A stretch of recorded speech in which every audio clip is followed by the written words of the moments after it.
Quantum valley, creative economy, ఈ రోజు ఈ పదాలు చెప్తే కొంతమంది సరిగ్గా అర్థం చేసుకోలేకపోవచ్చు. కానీ నేను చెప్తున్నాను, what CBN thinks today, India thinks tomorrow.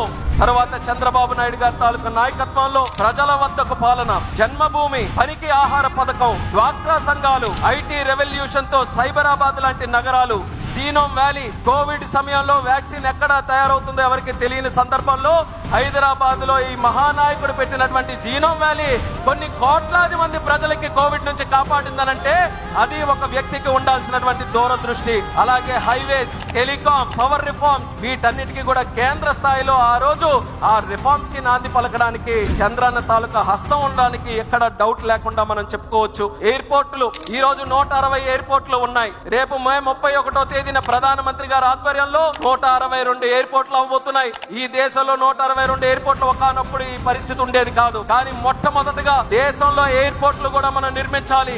PPP మోడల్లో ఒక పాలసీ తీసుకొని వచ్చి ఎయిర్పోర్ట్లు నడిపించాలన్నటువంటి మహానాయకుడు మన నారా చంద్రబాబు నాయుడు గారు అనేది గర్వంగా ఈ సందర్భంగా తెలియజేస్తున్నాను. అమరావతి మాట్లాడితే ఎక్కువగా మనం మాట్లాడుతున్నాం. 32,000 ఎకరాలు ఇచ్చారని, లేకపోతే రైతులు దానికోసం త్యాగం చేశారని, ప్రపంచ ప్రసిద్ధిగాంచినటువంటి అమరావతి కడతామని ప్రపంచంలో ఎక్కడా కూడా లేదు. మొట్టమొదటిసారి ఒక వ్యక్తి మనకి భూమి త్యాగం చేస్తున్నాడనంటే పూర్తిగా నష్టపోకుండా తిరిగి ఆ వ్యక్తి కూడా ఏదో లాభం